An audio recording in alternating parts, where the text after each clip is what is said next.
Hello my dear students, welcome you all to my YouTube channel M Ahmad study circle. आज के इस वीडियो में हम लोग Gulmohar golden jubilee edition class 8 से चैप्टर नंबर 3 पढ़ने जा रहे हैं, जिसका टाइटल है मेल्टिंग आइस इन अलास्का। तो इससे पहले कि हम लोग इस चैप्टर को पढ़ें और इसके line by line word to word Hindi meanings को समझने की कोशिश करें, हमें सबसे पहले हमारे राइटर के बारे में, हमारे ऑथर के बारे में थोड़ा बहुत इंफॉर्मेशन गैदर कर लेना चाहिए।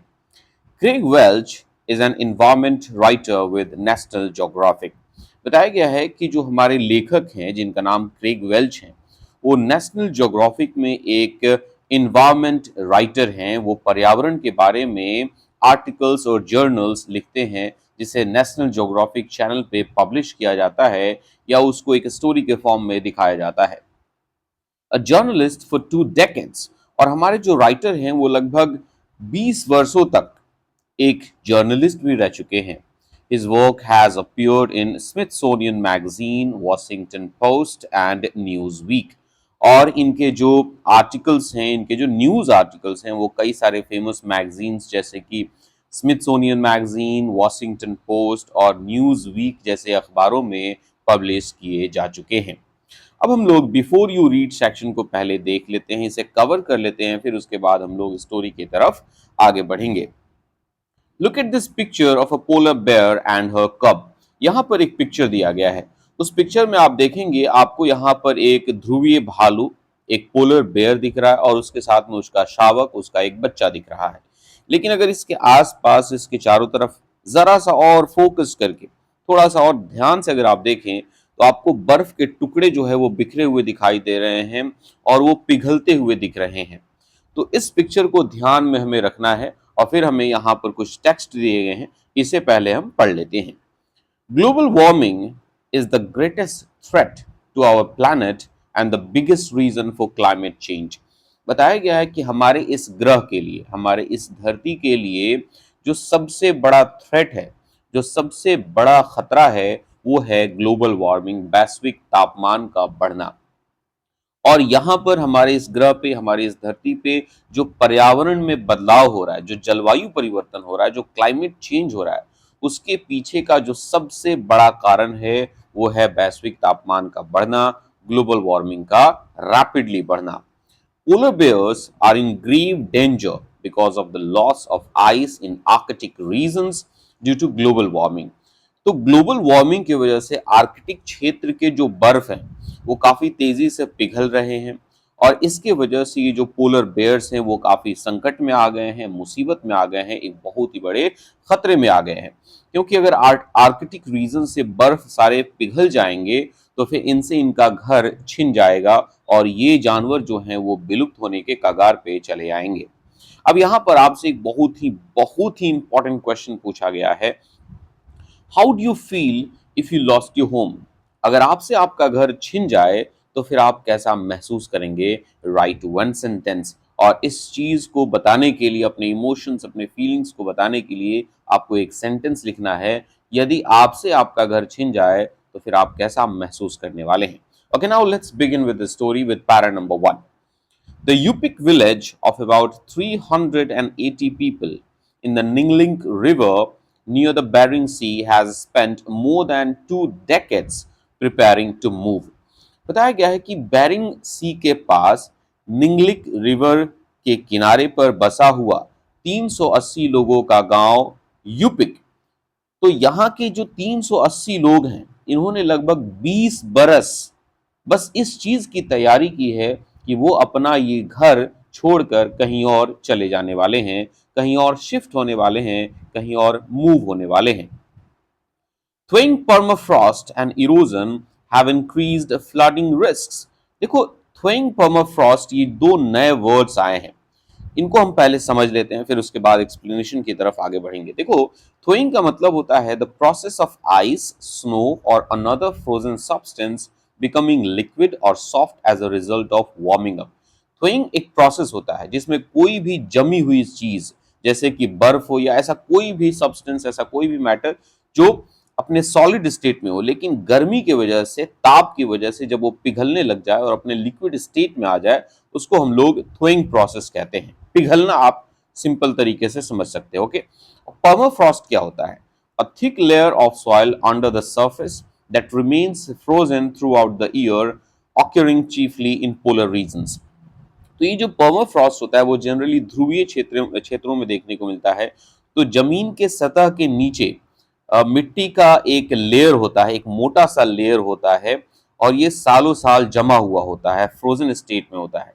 अब क्योंकि ग्लोबल वार्मिंग काफी तेजी से बढ़ रहा है तो ये पर्माफ्रॉस्ट जो है ये भी पिघलना शुरू हो जाता है और जब ये पिघलना शुरू हो जाता है तो उसके आसपास की जमीन जो है वो काफी नाजुक, काफी फ्रेजाइल हो जाती है और जमीन जो है वो अ, धंसने लग जाती है। लैंडस्लाइड जैसे खतरे जो है वो हमें देखने को मिल जाते हैं।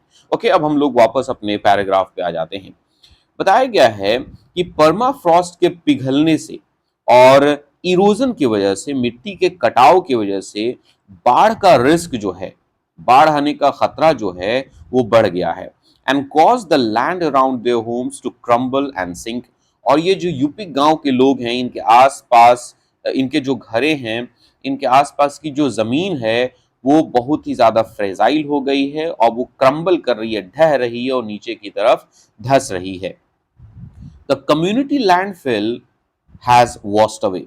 और इनका जो कम्युनिटी लैंडफिल था जहां पे ये सभी लोग सामूहिक रूप से अपना डंप वेस्ट करते थे, अपना कचरा वहां पर डालते थे, आई मीन अपना वेस्ट को डंप करते थे। एक लैंडफिल क्या होता है? तो एक बड़ा सा एरिया जहां पर लोग अपना कचरा डालते हैं। तो इनका जो सामुदायिक लैंडफिल है वो बाढ़ में बह चुका है। फ्यूल स्टोरेज टैंक्स लीन प्रिकेरियसली। और इनका जो फ्यूल स्टोरेज टैंक्स है जिसमें अपने ईंधन को ये लोग संग्रहित करके रखते हैं, स्टोर करके रखते हैं, वो काफी खतरनाक तरीके से झुका हुआ है। इस तरह से झुका हुआ है जैसे मानो कि वो कभी भी गिर जाए और क्षतिग्रस्त हो जाए, खराब हो जाए। And some houses have already been torn down because they were in danger of collapsing. और कुछ लोगों के घरों को तो पहले से ही ढहा दिया गया है क्योंकि उनके गिरने का, उनके कोलैप्स होने का, उनके ढहने का खतरा था। Para number two. So, after years of planning and construction, families began arriving 2 weeks ago in the freshly minted village of Murtawik, about 10 miles southwest on Nelson Island.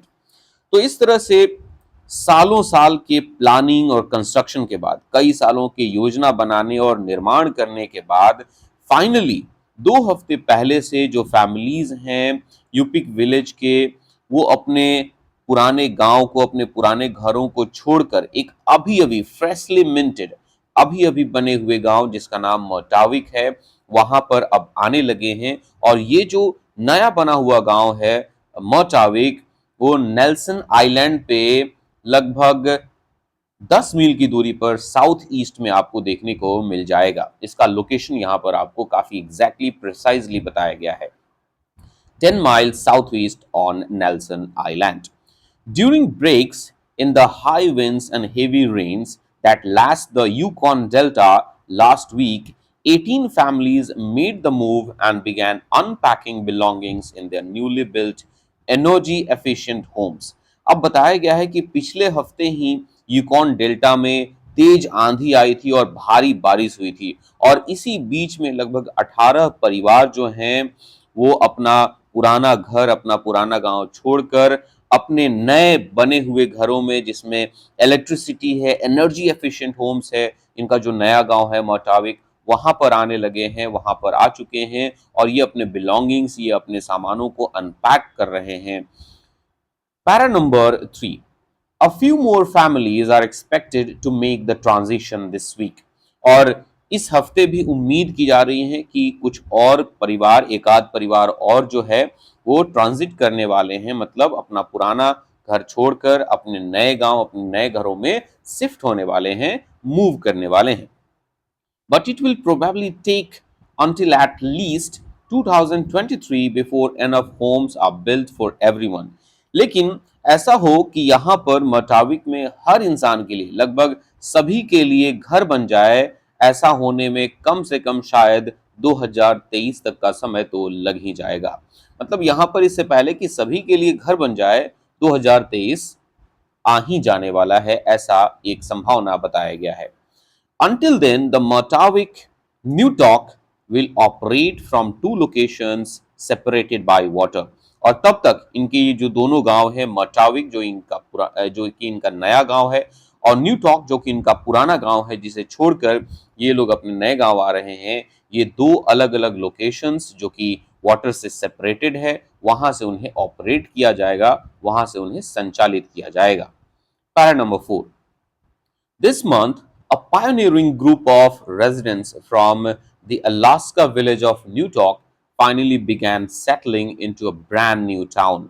बताया गया है कि इस महीने अलास्का के न्यूटॉक गांव के कुछ रेजिडेंट्स, कुछ निवासियों का एक ग्रुप जो है, एक अग्रणी ग्रुप जो है, वो अपना पुराना गांव छोड़कर अपने ब्रांड न्यू टाउन मटाविक में आने लगे हैं, यहाँ पर सेटल होने लगे हैं।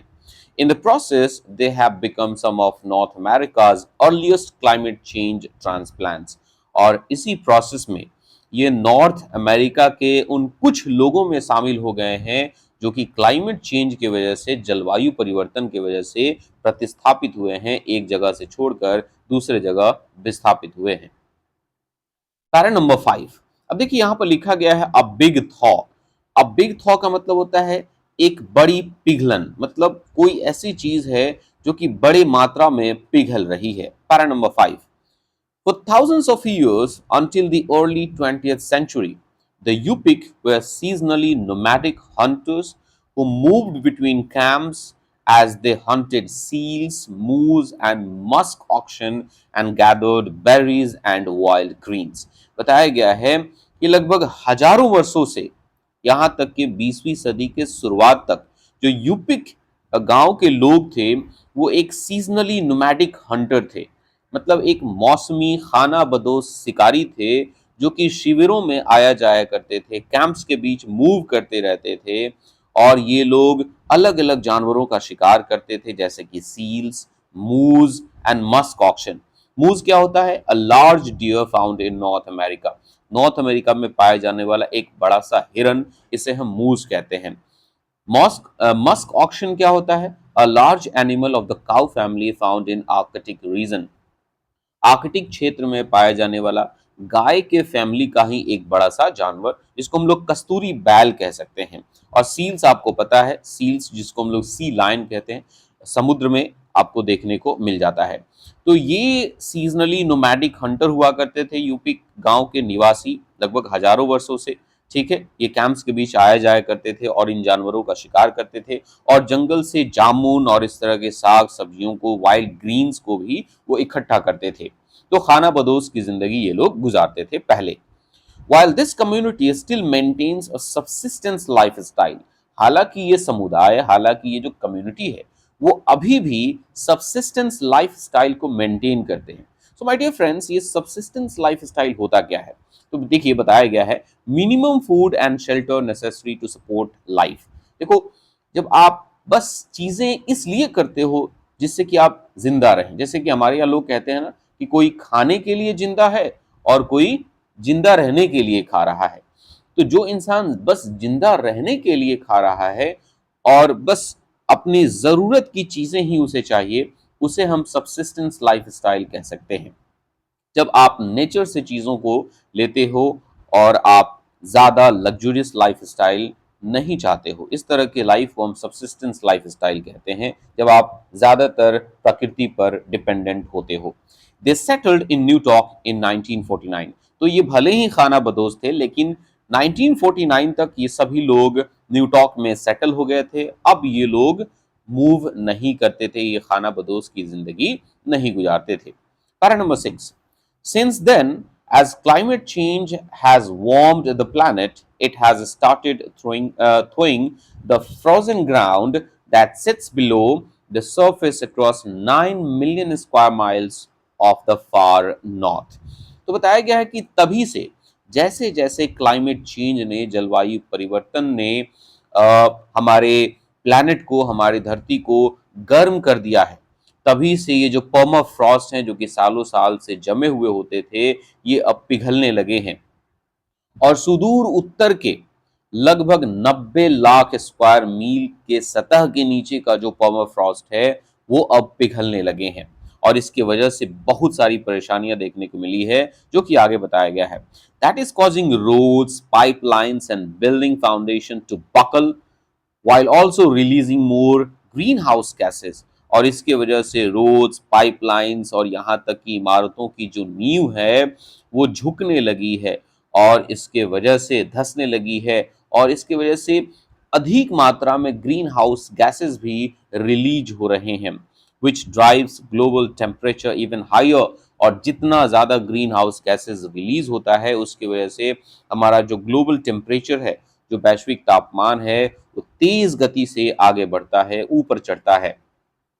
Meanwhile, as sea ice dwindles and moves offshore, और इसी बीच जो समुद्री बर्फ है वो ड्विंडल करता है। ड्विंडल कहने का मतलब डिक्रीज हो जाता है। समुद्री बर्फ जो है वो धीरे धीरे पिघल करके कम होता जा रहा है और साहिल से दूर जा रहा है, किनारे से दूर जा रहा है।